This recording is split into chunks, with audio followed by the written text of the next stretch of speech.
Ladies and gentlemen, welcome to the ballroom of the Grand Hyatt Hotel in Melbourne.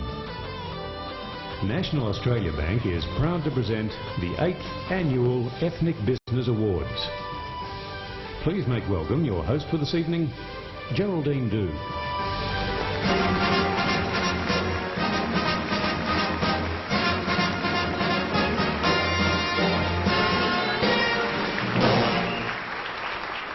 Good evening and welcome to the 8th year in the life of the National Australia Bank's Ethnic Business Awards.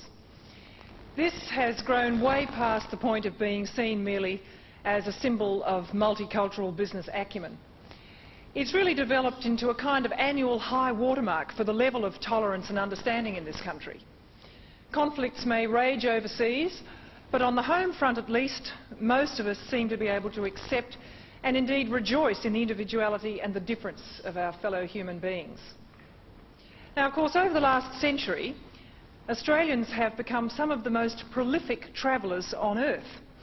The big overseas trip was, and still is, I think, a crucial rite of passage for many young Australians. And this could partly explain our multicultural success. It's a sure bet that many of the backpackers of a generation ago have become the business people, the politicians and the power brokers of today. And it's been a useful two-way street. The Australian gateway opened to young people of many nations who saw the extraordinary possibilities here and returned to live, and in turn young Australians enriched by exposure to other cultures. And of course, in my view anyway, the Australian character has emerged as a rich beneficiary, thriving within an increasingly rewarding and complex culture. Ethnic diversity is now by and large seen as a plus, whereas it was once an oddity within an Anglo-Celtic group. Just 8 years ago now, the National's Ethnic Business Awards began as a recognition that some of us at least came from other places, bringing cultural differences and many new skills to share with Australia. All finalists that you'll meet tonight have had to make a huge sacrifice. They've traded their native homeland for a vast unknown country. That they're here tonight proves their dedication and their tenacity in embracing the culture of Australia and their spirit of sharing by adding their own distinctive layers to this very modern nation of ours. Now, I know that the media is hardly well known for revelling in good news stories.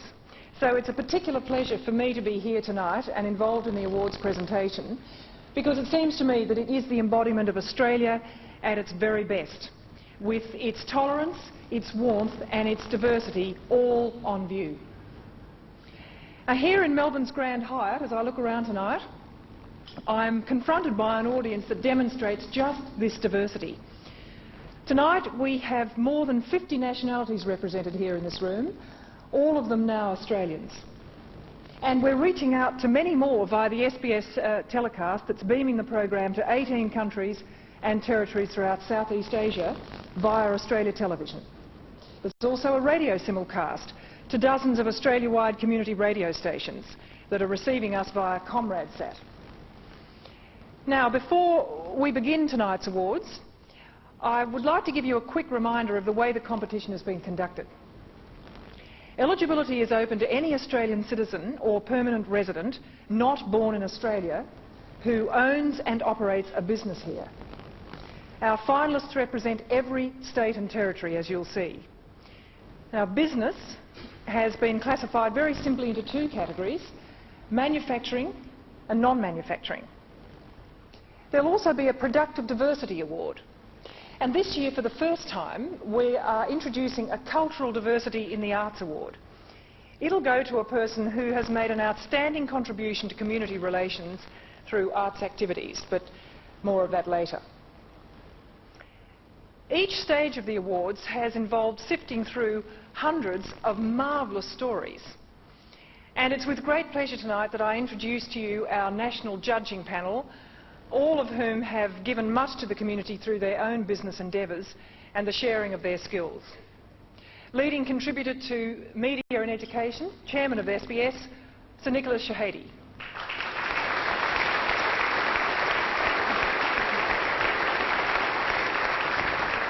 internationally acclaimed fashion designer whose name is synonymous with style, Carla Zampatti.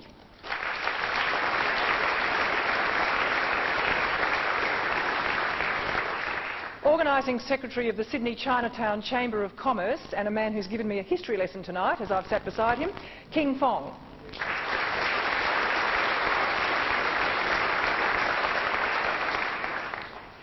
And lastly, here in spirit, though unable to be here with us tonight, the tireless John Saunders.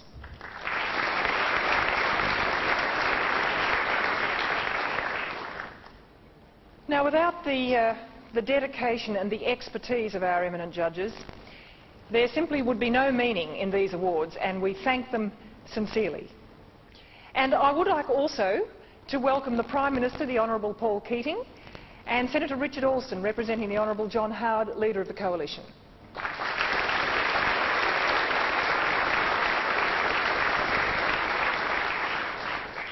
And now may I introduce to you the Managing Director of the National Australia Bank, Don Argus.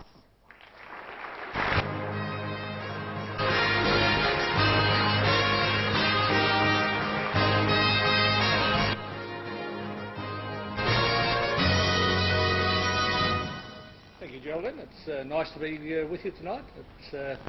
And special thanks, of course, to Radio National and your own show. Without your participation, obviously, we wouldn't have made this our night. So, thank you. I have the formal part of the evening, of course, and if I can perhaps start to welcome everyone to the Ethnic Business Awards. They are a highlight of the National's calendar. Particular welcome to the Prime Minister and distinguished guests, and of course the rest of our guests here. It's my privilege, of course, to welcome you to the 8th presentation of the National Australia Bank's Ethnic Business Awards.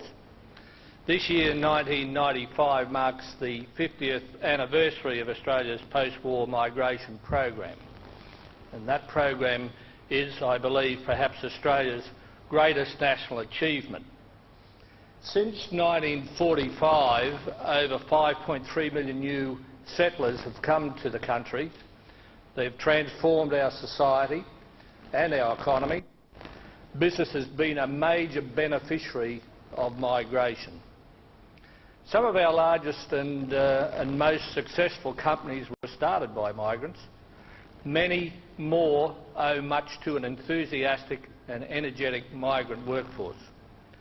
Tonight we honour a later generation of migrant businessmen and women. They are people who, through ambition, imagination, courage and sheer hard work, are building worthwhile businesses of all kinds. What they all share is a burning desire to succeed, of course, in their new land. In the process, they're creating jobs and adding to our national wealth. And I suppose reflecting these achievements, the standard of entries for this year's awards have been exceptionally high. As a result, our judges have had a very tough task, and the bank thanks them very much for their contribution. I'd also like to thank SBS Television, the Department of Immigration and Ethnic Affairs, Singapore Airlines and Mr Joseph Assett of Ethnic Communications for their help in staging this year's awards. Finally, I thank all of those migrant-owned and managed businesses that entered this year's awards, and to our finalists tonight, best of luck. Thank you.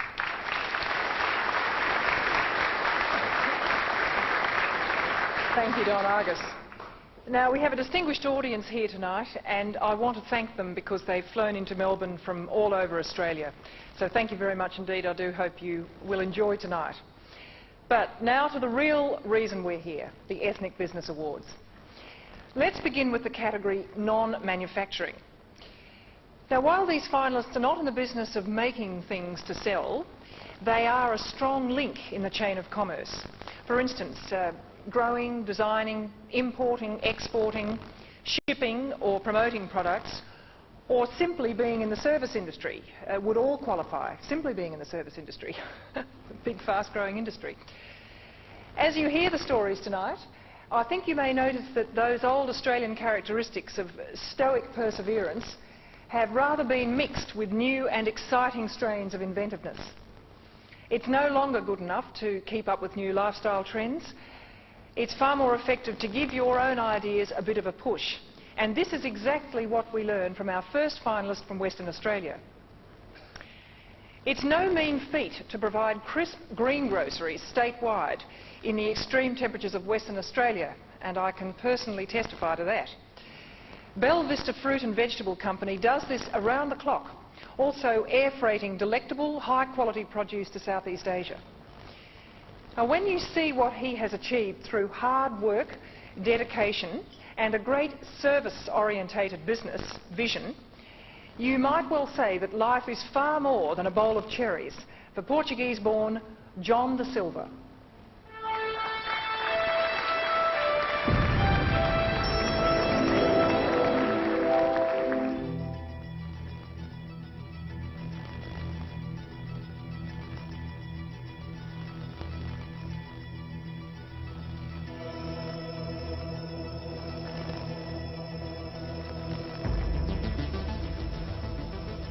When I started out, I had 4 staff.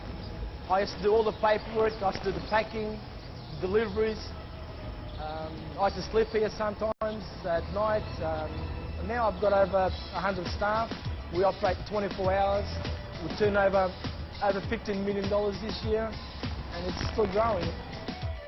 The cause of turnabout in our business was I put a sales rep on, which is a chef. Now I've got 5 sales reps, and they're all chefs, and they go out there and talk at the same level as the chefs. And one of the chefs needs something at 3 o'clock in the morning, we can deliver it because we've got staff here 24 hours a day, 7 days a week to do that. Well, the export business, I first started doing export business with Royal Brunei Airlines. We now export something like over 20 tonne a week by air. We're actually the biggest air freighter of fruit and vegetables out of Western Australia at the moment. Well, the future of this company is to have our own gardens, which we are in the middle of doing it right now. Is to grow, have our own warehouses where we can pack at the gardens and export direct out of the gardens into Asia.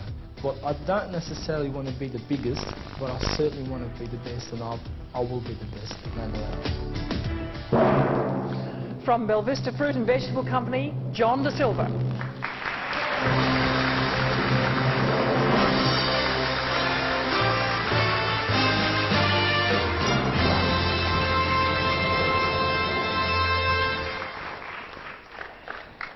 Now let's stay with things green and healthy and visit South Australia now. Italian-born Giuseppe Miranda's family-owned market garden faced great economic challenges in recent years. The key to survival and prosperity was lettuce. Making a commitment to the most modern techniques of horticulture, Miranda Farms quickly became Australia's largest grower of lettuce, exporting to Japan and supplying most of our fast food giants.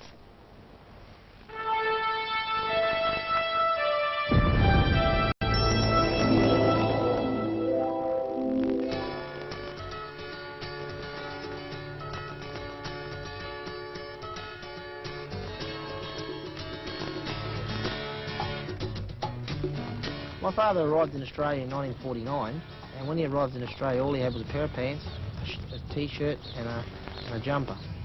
We are now farming around 400 acres at Virginia and in the Adelaide Hills. And our production, there wouldn't be a day of the year when we don't have fresh lettuce leaving from our farm. We're now producing over 5 million heads of lettuce a year, and we are considered to be the largest producer of fresh lettuce in Australia.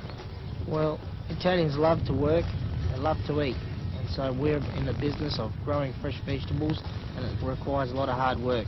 And at the end of the day, nothing better than sitting down to fresh food. So I believe that what we're doing is in tone with today's style of living. Fresh, clean living.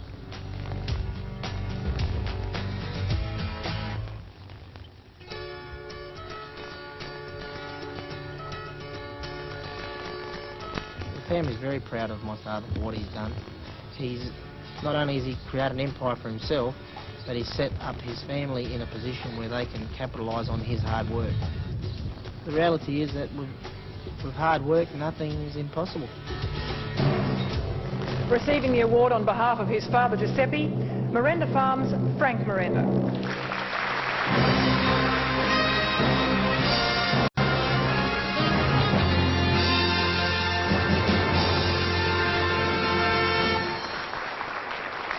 Well, if Bugs Bunny were only here with us tonight, he'd be in rabbit heaven, because to follow all that lettuce, we're about to meet one of Australia's largest carrot farmers. Many Italians have indeed taken their love of vegetable gardening to new heights here in Australia, and Rocco Lamattina is one of them. Through his family market garden, Rocco excels in the growing of that crunchy vegetable that I'm told, I'm assured, is extremely good for our eyesight. His multi-million-dollar carrot patch supplies Melbourne and Sydney, and thousands are juiced for Japan every day.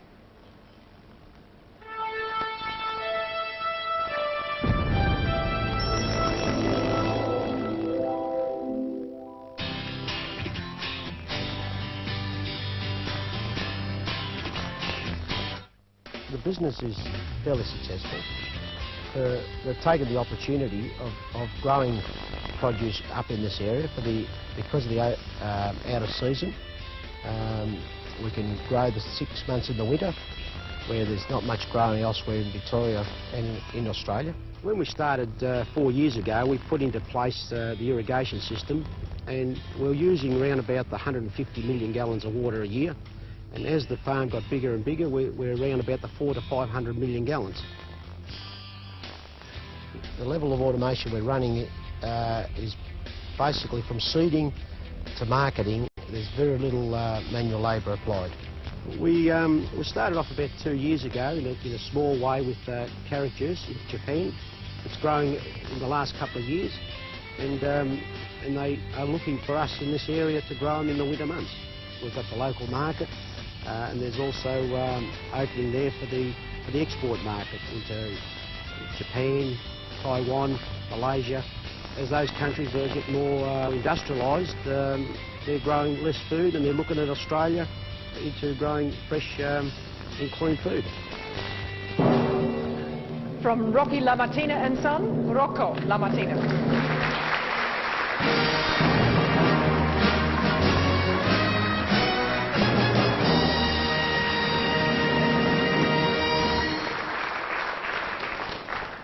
Now, to go with all that healthy food, how about a game of cricket? When Sri Lankan-born Harold Solomons came to live in Australia, he brought his love, I think his obsession is a fairer word, of cricket with him.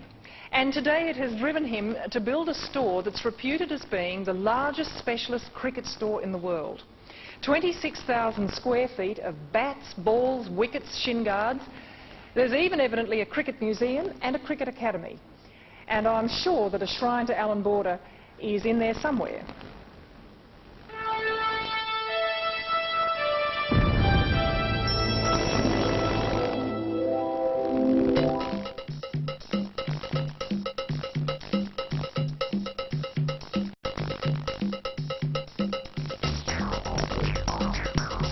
Well, I was about 26 years old and pretty broke. I arrived in this country with $150 and just a dream and a vision.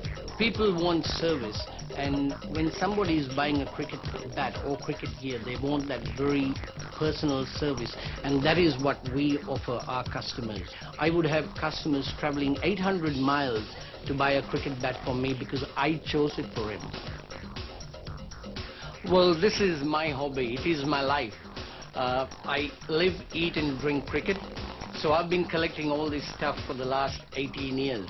I've got a bat signed by all the Australian captains since Sir Donald Bradman. I've got Steve Waugh's first one-day international bat. I've got Mark Waugh's international bat, and I've even got a bat used by the current Australian captain. We've got 8 famous coaches coaching at the academy, including Brian Booth, the great Australian captain and New South Wales player, and Brad McNamara, the New South Wales all-rounder. The advice I would like to give anybody who wishes to start a business such as this is specialize, think differently and have a vision and be determined to do what you want to do. From the Kingsgrove Sports Centre, Harold Solomon.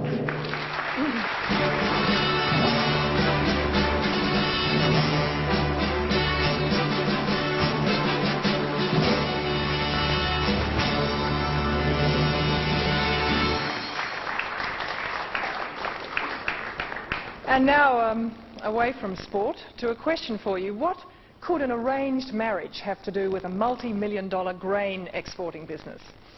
Well, his wedding traditions brought Jiwan Mohan here from India.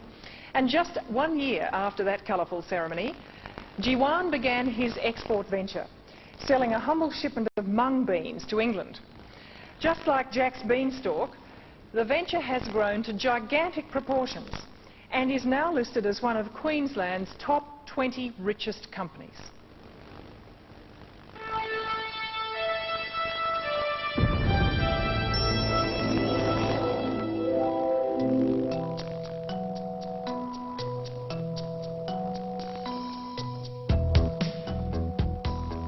We make quite a lot of overseas trips, go sit with the people, stay with them and see what they want and what they're looking for, and understand a bit more closely, more or less like a family tie-up, and that way it gives you more of confidence to work. We have a splitting mills, which was a combination of Europeans machines along with some Indians, and plus we have built some within Australia now. In the early years we were growing this particular type of chickpeas, and I noted the potentials will have to be quite a lot, where most of the Indians expedite lives in Europe or different countries where there is no such a milling units, and I thought it is a good time we could fill it up for Australia. Naturally, the biggest growth seems to be in Asian countries, because the type of the items we grow, it's suited up to their needs, or means I think that's going to be the future. We are turning over close about 100 million plus, and it looks like we double it without any problems. From JK International, Jiwan Mohan.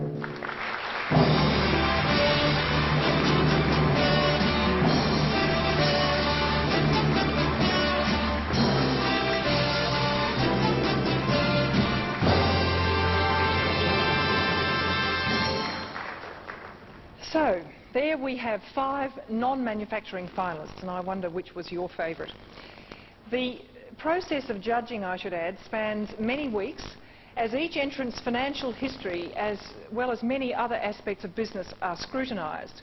It's a very tricky balance of looking at new ideas, technology, language and cultural differences, and even the personality of each company. So you can see why the judge's task is so painstaking.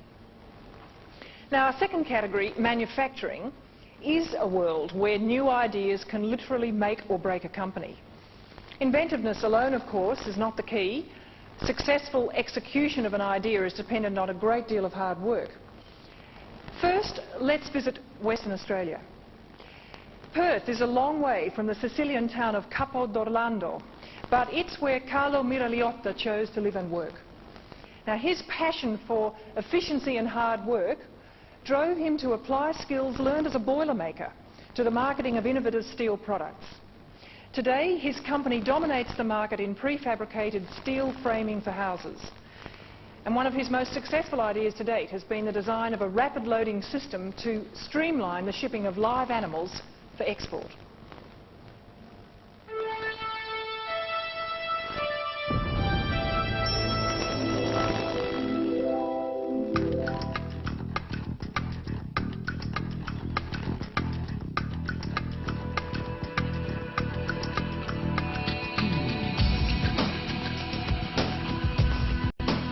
Off Perth Port building, we built it, and I'm proud of it.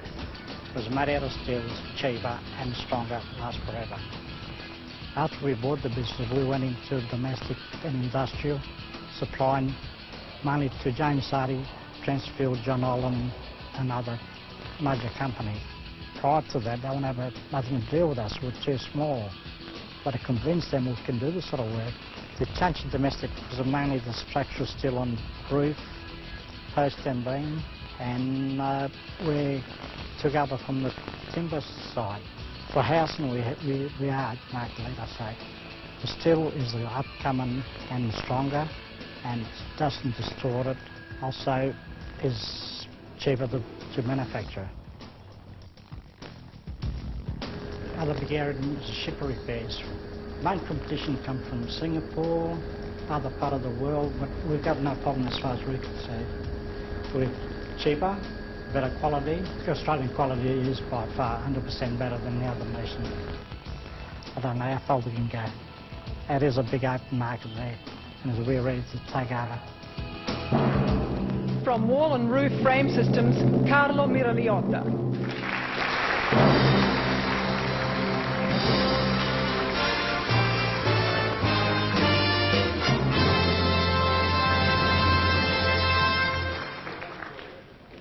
Just the name Lambrusco stimulates the pleasure centres of the mind.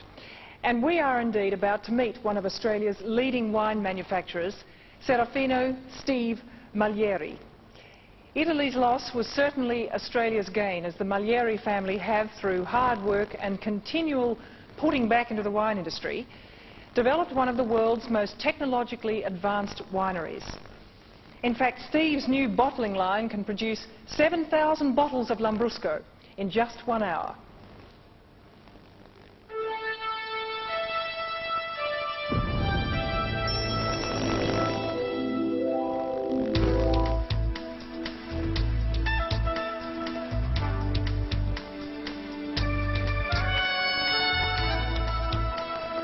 In my blood, I had to be success.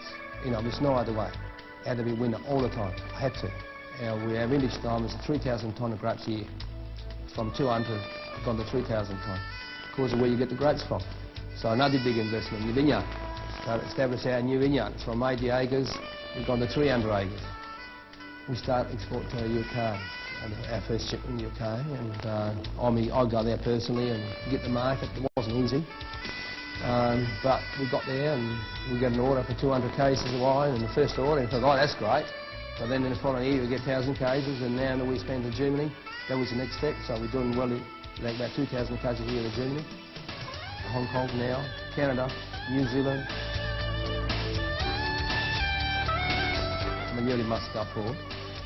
And I decided to invest a huge amount of money in this new, completely bottling line, which today we do 7,000 bottles an hour.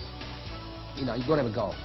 You know, you must. I think I tell all my kids today, you must dream, you must have a goal to achieve something. If you haven't got it, you will not do it. I don't believe it to be the biggest, I just want to be the best. Congratulations, Steve Malieri of Malieri Wines.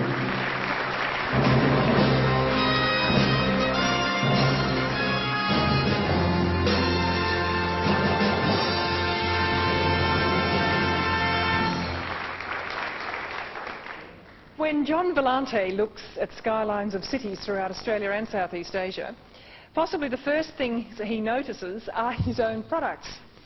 John has a simply huge anodised aluminium company, and we're talking in tonnes here, 15,000 tonnes of powder-coated products annually.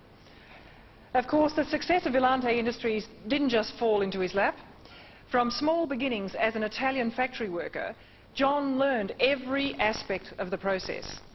And now he dominates the window frame and shower screen markets.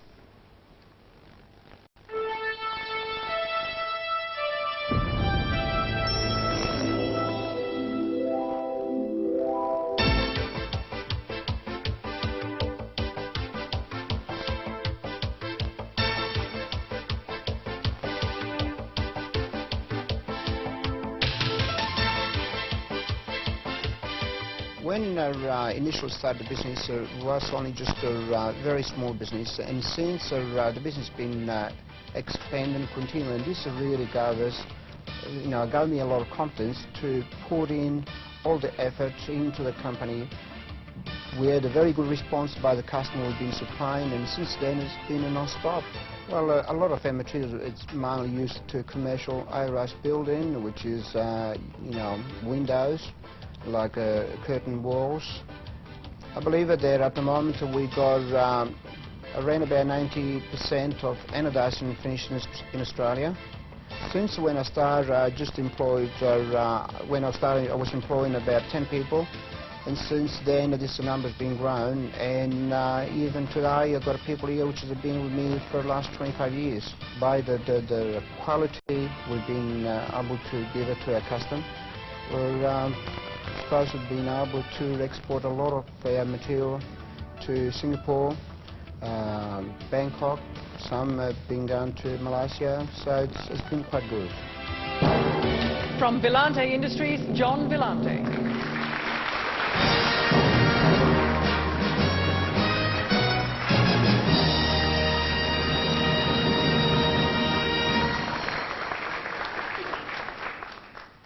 When an entrepreneur puts his own assets on the line to finance an innovative business venture, it amounts to an enormous act of faith. And this is exactly the sort of ebullient confidence with which Argentinian-born Carlos Broens launched his tool-making plant almost 14 years ago. He thumbed his nose at the recession, resolutely expanding the tiny company. From its brand new $7 million plant, Broens Toolmaking designs and makes high-precision tooling for manufacturers of white goods and the automotive and the aerospace industries.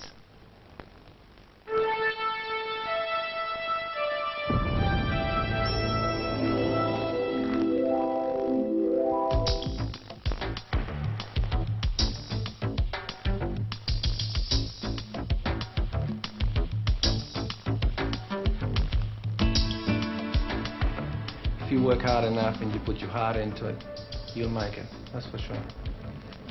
We toolmakers are the ones who are making it all happen. We make tools to be able, for the manufacturers to be able to produce. From a simple little key, we make the tools, we design it, we make sure they make their production, they make their product, to the most complicated parts from an aeroplane. We actually buy from anywhere in the world the latest and the best technology to be able to achieve maximum productivity.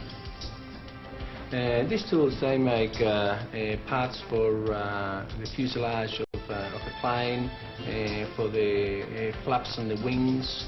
The tools actually make parts out of carbon fiber, and we have specialized in that area. They call lie-up mandrels. We not only specialize in tool making and making dies and so on, we just tend to tackle anything and everything and try to make a success out of whatever we tackle. We do work, for example, now we got a job to refurbish some dinosaurs. But I always wanted to achieve my dream, so I continue. Congratulations to Carlos Broens of Broens Toolmaking.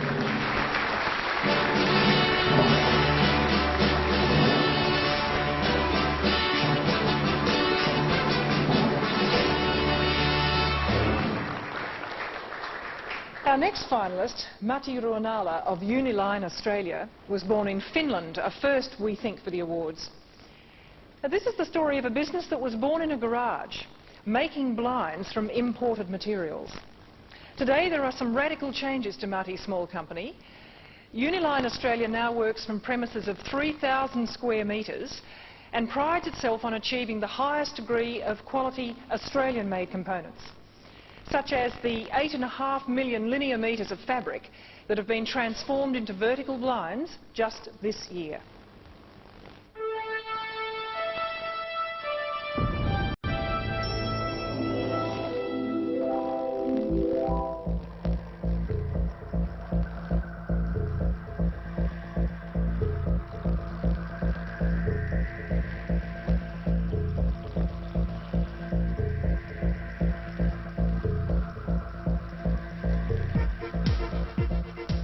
I think there's 2 or 3 factors why we believe we have been successful. Firstly, we are a market-driven company. We believe in fast service, fast good service. We guarantee that about 85% of orders are handled within 24 hours. We also are, I believe, part of the successful that we have been so innovative with our products. Uniline future lies in exports. 1988 we began developing an export market for Uniline, starting from New Zealand. Since we have received orders and some success from 9-10 different countries, mainly in Southeast Asia and Pacific region. Today we are concentrating very heavily in Vietnam. Through Uniline Finland's exercise, we have been able to achieve and see our dreams come true. We also are happy about the fact that we have been training so many young people here today to be successful technician, marketing people, technical machine operators and so on. So this is also very much close to my heart. Congratulations, Mati Ruonala, our last finalist this evening.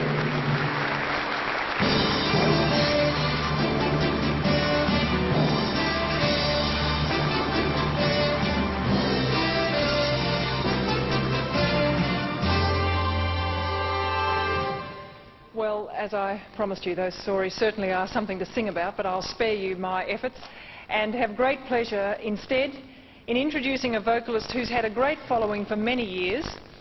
I don't think it's widely known that he was born in Indonesia. He has shared stages with the Rolling Stones, Yul Brynner and Randy Crawford in a career that has seen him develop from a very young teen idol to the star of stage musicals, to the stage itself and to club performing. Tonight he is singing a real showstopper. This is the moment, from the recently recorded new musical Jekyll and Hyde. Ladies and gentlemen, please welcome to our stage tonight, Marty Roan.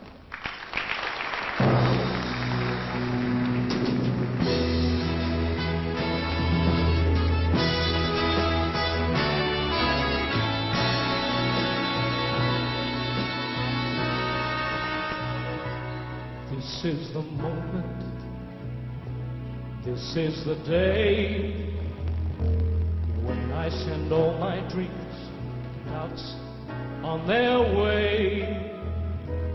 Every endeavor I have made ever is coming into play, is here and now today.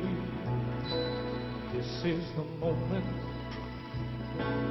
this is the time when the momentum and the moment are in rhyme.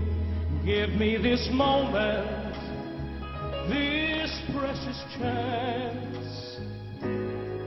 I'll gather up my past and make some sense at last.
Back, I will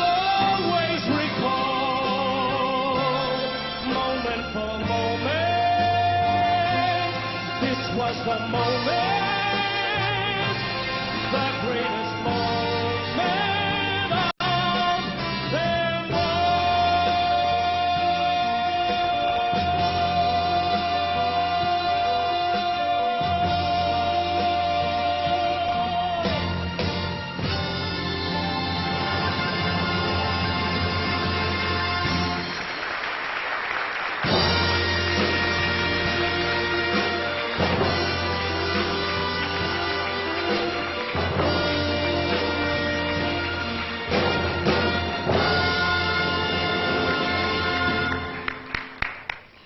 With Ken Lang and the band Marty Roan. Thank you indeed, Marty. In just a few moments, each of the grand prize winners in categories of manufacturing and non-manufacturing will be announced. But now I have a very pleasant duty to perform. Ladies and gentlemen, please welcome the Prime Minister, the Honourable Paul Keating.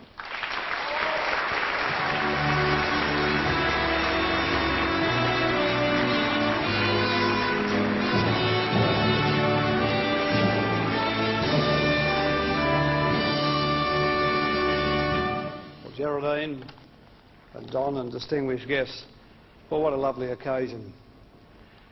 Not one, obviously, which we have simply to help some people in our ethnic communities do well in business, because we know that so many of the great businesses of Australia have been built by people who began their lives in other countries. But rather, I think what we're doing here tonight is celebrating our diversity. We're celebrating our people, and what we're really doing is working on our culture and working on our values. Because I think we all rejoice in the fact that this is the country we've created here, has the potential to be one of the most bountiful and one of the fairest countries in the world. And we all know that that's a great opportunity that all of us have as Australians.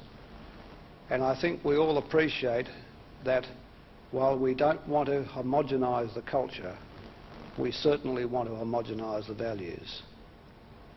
And that's really what we're doing. We're celebrating these people, and we're rejoicing in the things they've been able to do well against competition at home and against competition abroad. And to know that in this country you can do the best and you can compete with anybody outside of Australia too. Now, these are important things, and I thank Don Argus and the National Australia Bank for supporting them, for supporting these awards, because it means that our country is keeping our values in sight, and that the circus we've seen in America today with the O.J. Simpson trial, where values in that country are not shared, would not be the sort of event we would see in this country. That these things do matter to us. Don said in his speech that the migration program has changed Australia. Well, of course it has, inexorably, forever.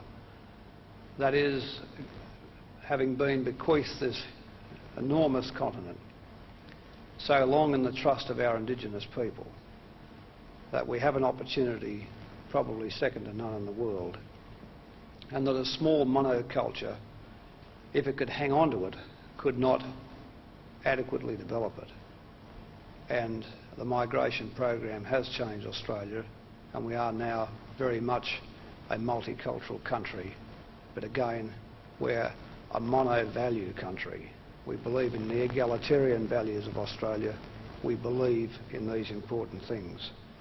So I think that tonight we're really saying we're taking the chance to highlight the tremendous achievements and efforts of some Australians who've come to this country, have not started with the natural advantage of knowing it, and have done things that are special, which we can all identify with and which we can all celebrate. And that's really, I think, what the Ethnic Business Awards are about. They are not a leg up for a group of people in business, they're a celebration of all of us. And that's why I'm so pleased to be associated with them. and congratulations.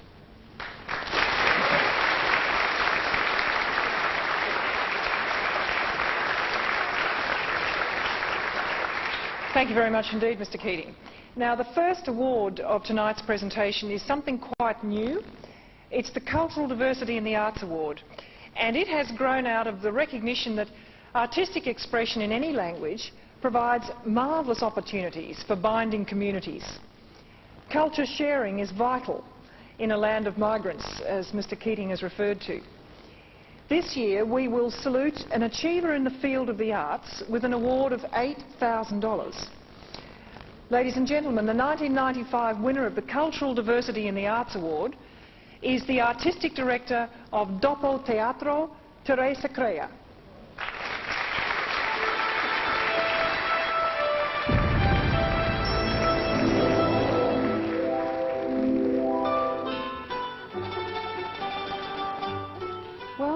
The company started about 10 years ago, and initially we were part of a large community group wanting to do theatre in Italian, because a lot of us were of Italian background.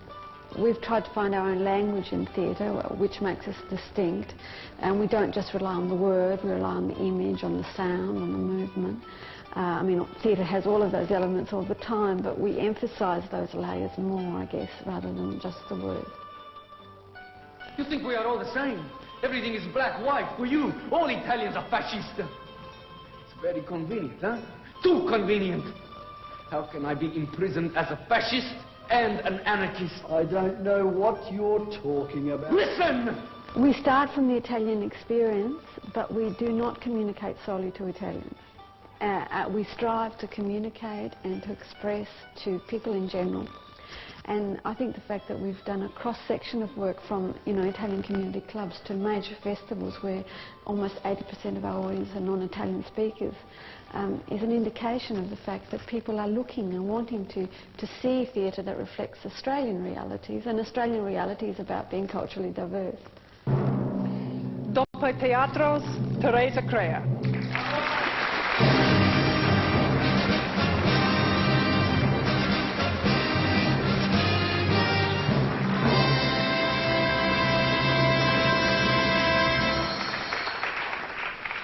Thank you very much. It's very exciting to be part of an arts industry, perhaps I should say business tonight, of an arts business that more and more vibrantly reflects the cultural diversity, the unique cultural diversity of this country. I'd like to thank all of those that have been associated with Doppio Teatro, the artists particularly, my board of management, the funding bodies, those associated with this award, which is a fantastic thing, the Office of Multicultural Affairs, the National Bank, the Department of Immigration, and particularly three people, Peter, Nicole and Maria, who sustain the company's vision and me on a daily basis. Thank you very much.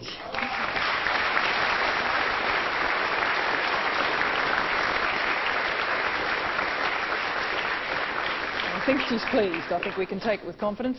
Teresa Crea, congratulations. Now, I can see some quite nervous people down there in the audience. I wonder if you'd like to know what our category winners will win. They are an elegant crystal trophy for each, plus $10,000 from the National to recognise their endeavours. On top of that, they'll receive international Raffles class airline tickets to a destination of their choice, courtesy of Singapore Airlines. An international Raffles class airline ticket plus $2,000 from the National will go to the winner of the Productive Diversity Award. In fact, that does bring me to this special award. Productive diversity is a term that sums up, we think, the positive effect that migrants can have on a country.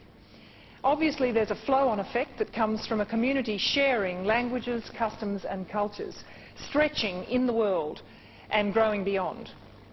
Now, in business, of course, this can be put to highly commercial use. Tonight, the Productive Diversity Award is made as an encouragement to a remarkable young Queensland businessman, and I think you'll agree with me when you hear the story. He came from Vietnam as a refugee, aged just 16. Now, you won't believe it, but within 2 years, that is at the age of 18, he bought a small seafood processing plant. Today, he has a staggering annual turnover, 2/3 of which is in exports. Ladies and gentlemen, the winner of the 1995 Productive Diversity Award from Global Seafood Industries, Jimmy Liu.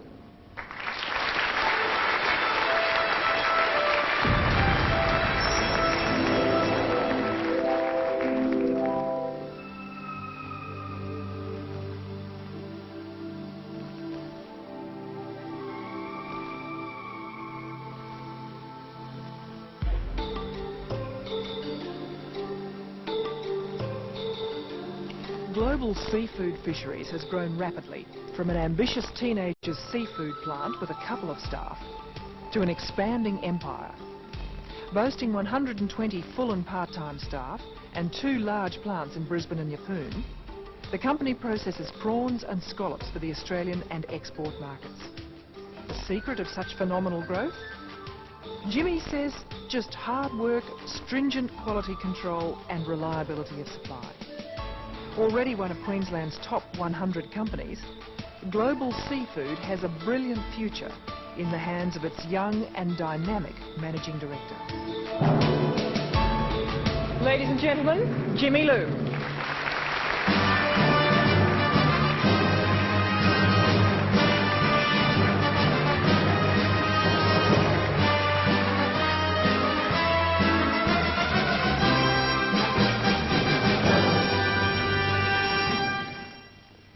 Thank you very much, and it is very proud to be here to receive this tremendous award.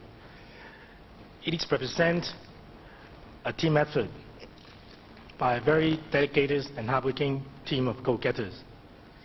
I believe Australia is a land of opportunities. If we are focused, dedicated, and use our cultural heritage and overseas contact, I'm sure every one of us in here can share the same success as we have in this land of opportunity. Global today is ranked among the top seafood exporters in Australia, exporting to Japan, China, Southeast Asia, USA, Europe, and the Middle East. Our total export sales is $23 million, and with a total sales of $32 million. To keep up the momentum of our growth, Global has built a new $5 million factories in Brisbane. With new facilities, provide us opportunity to diversify to other products and new ventures. 2 of our current ventures are to promote a reasonable new Australian culture prawn industry to the world $20 billion market. Secondly, is to take a new, unique Australian invention, lottery ticket and phone card vending machine to the world. Let's imagine placing one of these machines in every newsagent and convenience store in the world. I take this opportunity to thank all my colleagues and my staff for all your hard work and supporting. Without you, I won't be here tonight. And also thank the sponsors, National Bank Australia, Ernst & Young, SPS. Thank you very much.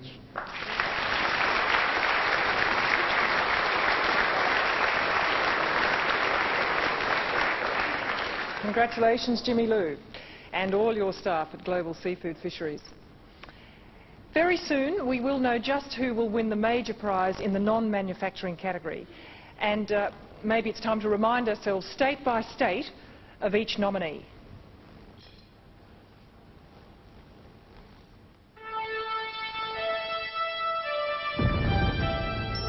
Western Australia, supplying fresh green groceries around the clock from Bell Vista Fruit and Vegetable Company, John De Silva. South Australia, filling the nation's endless demand for crisp lettuces from Miranda Farms, Giuseppe Miranda. Victoria, a specialist market garden that's far more than an 18-carat venture. From Rocky Lamartina and Sons, Rocco Lamartina. New South Wales, not only the world's largest specialist cricket store, but a fan without peer. From Kingsgrove Sports Centre, Harold Solomons. Lastly, Queensland, trading Australian peas, beans and millet for spices and specialist Asian rices. From JK International, Jiwan Mohan. And the winner in our non-manufacturing category in the 1995 Ethnic Business Awards, Bella Vista Fruit and Vegetable Company. And to collect the award, John Da Silva.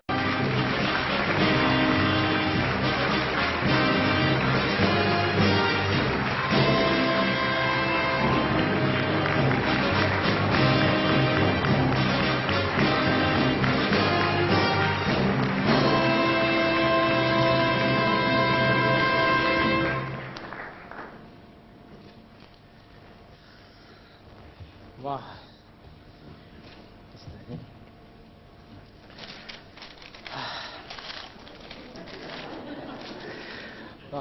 Prime Minister Paul Keating, distinguished guests, ladies and gentlemen. First of all, I would like to thank the National Australia Bank for putting this together. I'd also like to thank my family for all their support over the years. At Bella Vista, we have over 30 different nationalities of people working together as a team. And without them, I would not be here tonight. I'd also like to thank all my local and overseas customers for helping to make Bella Vista the market leaders of Western Australia. At Bella Vista, we don't want to be the biggest, but we just simply want to be the best. Thank you.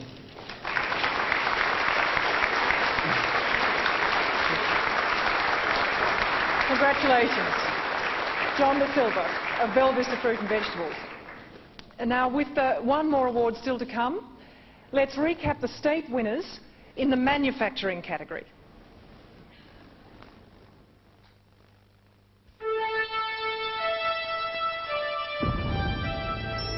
Western Australia, using Australia's abundant steel supplies to build a booming manufacturing industry, from wall and roof frame systems, Carlo Miragliotta. South Australia, blending traditional winemaking values with 21st century technology and business excellence. From Malieri Wines, Steve Malieri. Victoria, creating the window frames that look out over some of the world's most sought-after views. From Villante Industries, John Villante. New South Wales, creating the infrastructure for many manufacturers through his high-tech tool-making skills. From Browen's Tools, Carlos Browen's. And finally from Queensland, a manufacturer of blinds who aggressively embraced import replacement and now turns out a totally Australian product. From Uniline, Mati Ruanala. And the winner in our category of manufacturing in the 1995 Ethnic Business Awards, Browen's Tools. And to collect the award, Carlos Browen.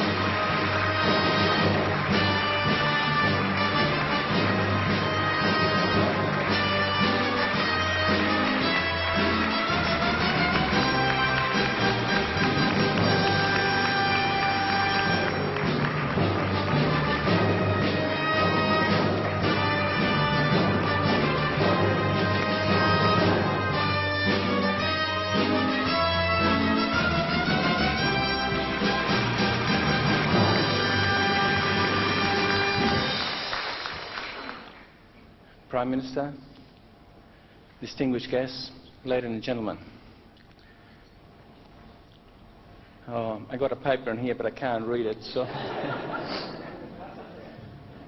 I want to thank the National Bank for supporting such event, to my wife for all the support for all of these years. Without her support, I could have never done. For my kids helping me, joining me in the business.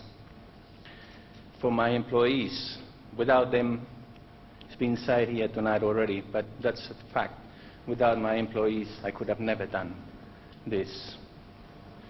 For all my friends who are watching, some of them having barbecues, getting together to watch it. For all my employees who are watching it, who are recording it, thank you very much. Thank you all.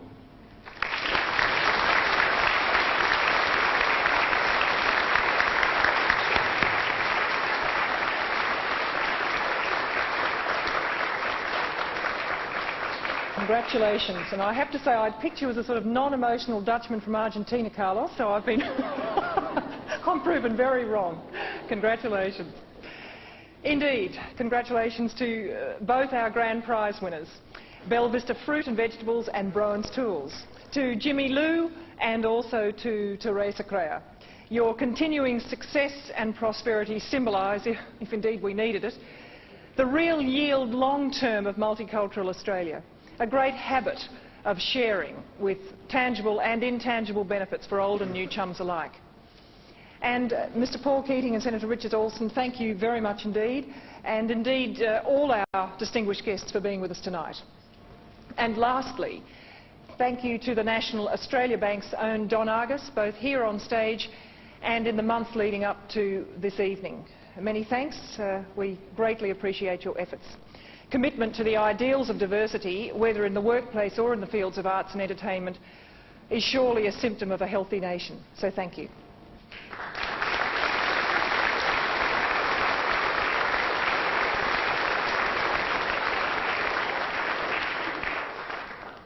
Tonight, it seems to me, we have met a group of heroes, ordinary people who could be yours or my next-door neighbours, members of communities made up of a kaleidoscope of national origins, and all contributing to our evolving national identity. And certainly, to my eyes, things seem pretty robust. No room at the inn tonight for Hanrahan, that great Australian pessimist. Many who are far more eloquent than I have tried and failed to pin down this national identity thing, so I'll go very modestly and say that I think it has something to do with belonging to each other that sets us up as Australians and not somebody else. Watching each other, as we have tonight, and our community, evolve into something much more than the sum of our individual parts. And whatever your politics or your temperament, that has to be an exciting spectacle. And of course, in this year of 1995, I can't forget that we're only able to be so distinctive and so free to experiment in our peculiar little way because of battles fought and won 50 years ago. May Australia always offer a welcoming hand to people of other lands. But above all, may it learn to acknowledge with respect the ancient cultures who are much older migrants to this ancient land. Thank you for joining us, and good night.